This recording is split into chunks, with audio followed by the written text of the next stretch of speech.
Hello, and welcome to this Zmanda demo video. I'll walk you through the interface and main features. Let's get started. This is kind of the layout of Zmanda and the types of things that Zmanda can back up and what it can back up to. So we actually support Mac, Linux, and Solaris as desktop clients, as well as many of the common databases that are out there as clients. For MySQL and MariaDB, we have a separate product called Zmanda Recovery Manager. We also have the ability to back up Active Directory, SharePoint, and Exchange application clients, as well as backing up VMware and Hyper-V hypervisors. And that's on a snapshot level.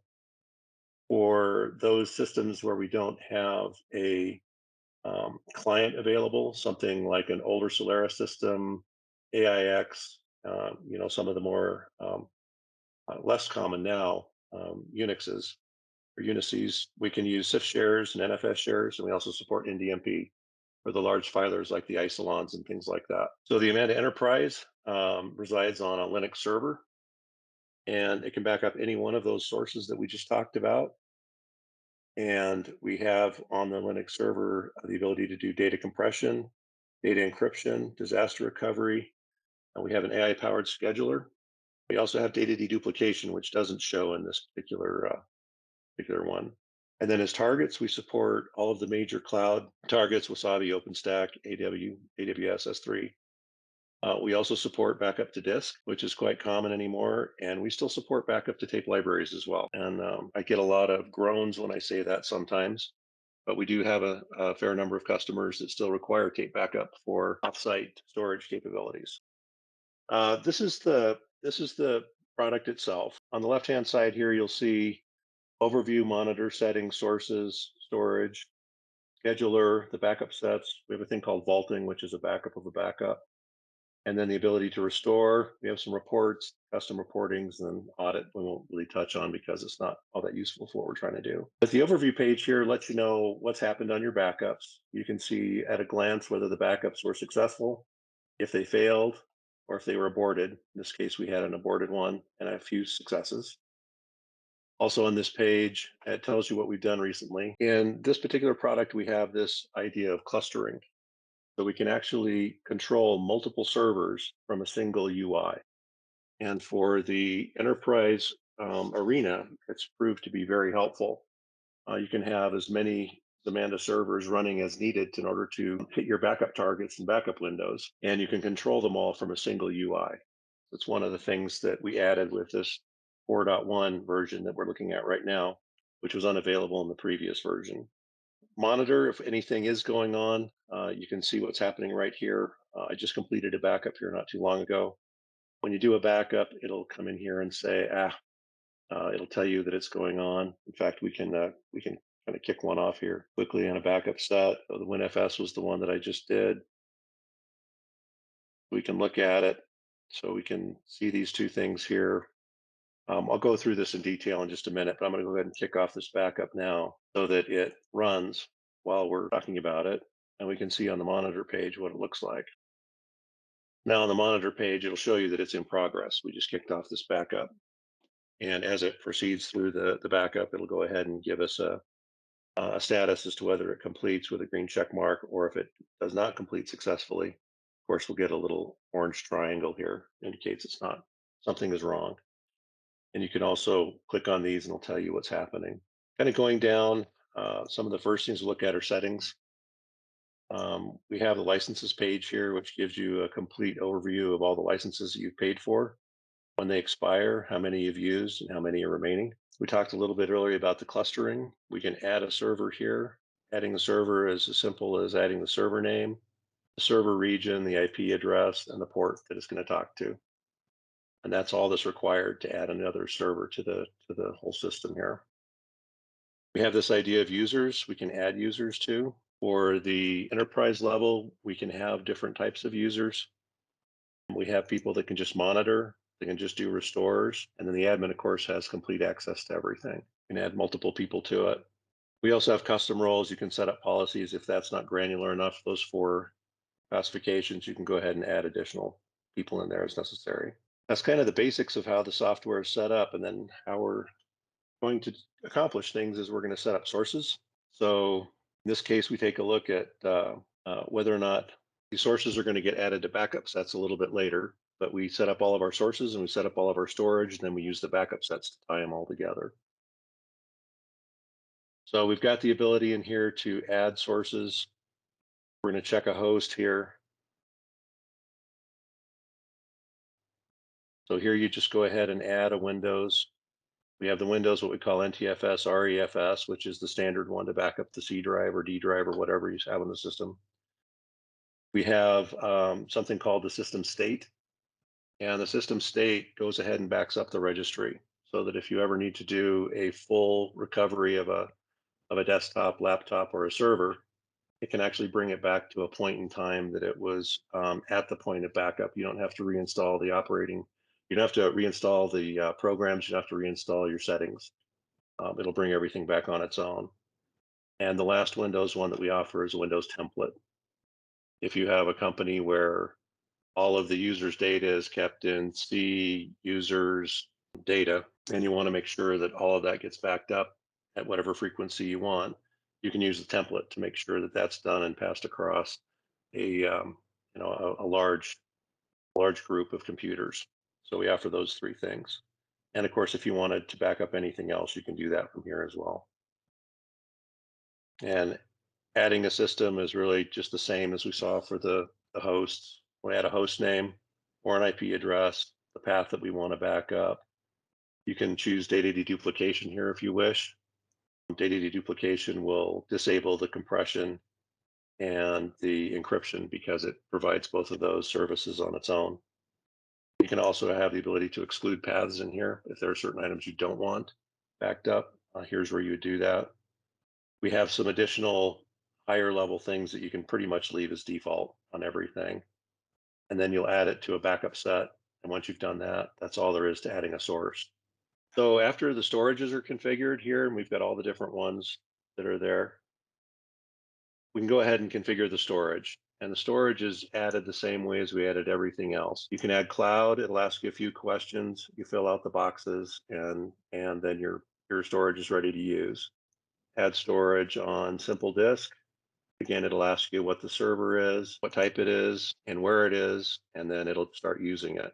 So adding storage is very simple. Also added just via the MTX commands that are available in Linux. So we can literally talk to just about any library or tape drive that's out there anymore. Once the storage is configured, we go to scheduling. The scheduling is a little bit more complicated, but it's very configurable. We can do daily schedules, weekly, monthly by days.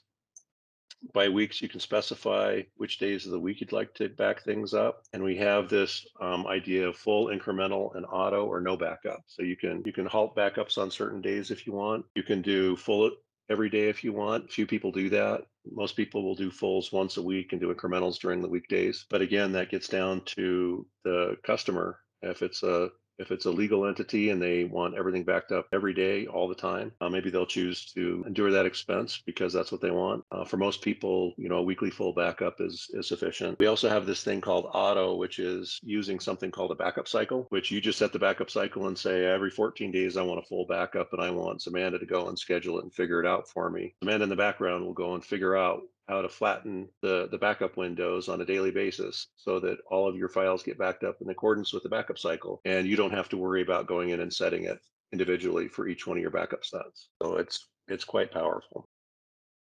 And that brings us to the backup sets. The backup sets are the overall configurable container. The backup sets are the thing that you can schedule. They're what you can add what we call the DLEs to. They're what we allow you to add the storage to, as well as managing the backup set. I'm going to go ahead and take a look at, let's do this Windows FS. It's a simple one. It's only got 2 DLEs on it, but these are the ones that I've chosen as I created those sources. I added them to this backup set. Let's go back to this and let's go back to that. So when I created the backup sources, I added it to this backup set. Now that I've added it to the backup set, I need to say, where am I going to back it up to? In this case, I'm going to back it up to simple disk. We have a few higher level options that you can use here. Those are more for tapes. On disk, it doesn't really matter anymore. And then staging is something else that is unique to tapes.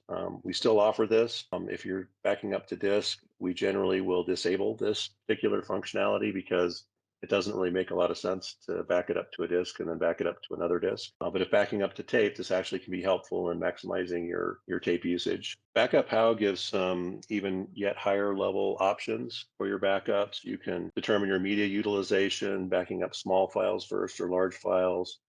Select your number of client parallel backups. If you've got 10 Windows machines that you want to back up at the same time, and you want deduplication to be utilized in there, and you'd set this to all 10 of those so they back up simultaneously and the deduplication would work properly. The port's something that you don't have to change. We do offer the ability to notify people of when the backups are successful or not. You can just add an email address here. We also have some timeout values that you can set. Generally, these are fine. You can leave them alone. We've got some customers that are backing up hundreds of terabytes of data, in which case those you need to go on and increase the timeouts here. The backup when, you just add a schedule. We've got daily, Windows, weekly. We have a backup now button that gives you the ability to go ahead and back up that particular backup set right now. And then on the backup media, we give you the ability to go in and set the media, whether or not you want to keep the media for a certain point in time. We give you the option here of recycling or archiving the media.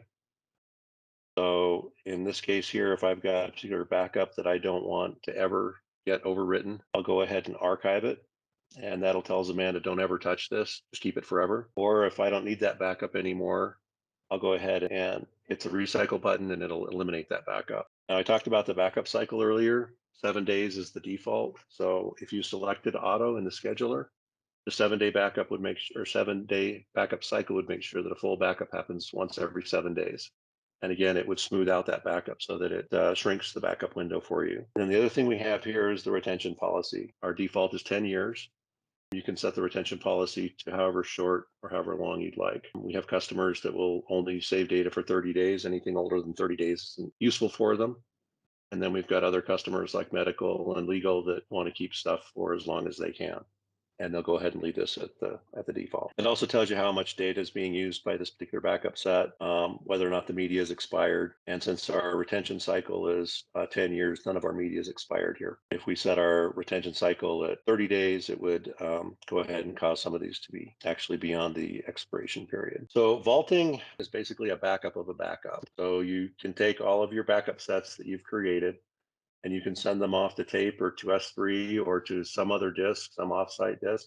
It really is an aggregation of your backups. And it's useful in some environments where people want to take their backups offsite as a disaster recovery type plan. So we give you that ability to do it. The restores, very simple. If you saw the backups, it's all very much the same way. You go ahead and select a backup set. It'll load that backup set and it'll ask you what you want to do. It'll ask you for a time. You can do a restore all, you can do an explore and select, or you can search for specific files. You can search for all of the log files or all of the picture files or something and just restore those. You can do an explore and select. It'll give you a tree. On the restore where, we have some fail safes in here. Make sure that if you're going to restore it to the same host, we're going to go ahead and ask you how you want that restored. And we're going to ask you multiple times what you want to do with file conflicts. So again, this is done to make sure that you know what you're doing. And we've asked you multiple times before you go in and overwrite an existing file system. And you can merge them. You can do restore and replace, do not restore, restore, but keep both files. And you can, on file conflicts, go ahead and rename them, append a digit or end the date. Give you lots of options here on how you're going to do the restore. And then the familiar great big green button is just restore now. You push that button and it goes ahead and performs the restore for you. It really is set up to be a central enterprise level backup and restore. And the user doesn't know they're being backed up and probably doesn't care, but is happy that they were backed up when they do accidentally overwrite a file or have some other problem. From a user standpoint, from an end user standpoint, it's ideal because they don't have to learn anything, don't have to do anything. It's all controlled by the IT department. All right. So the last thing that we were going to talk about here are reports. And these just help you understand what your backups did, where your backups went, how much you backed up, compression, anything like that. Thank you for watching this demo. For more, please check us out at Zmanda.com.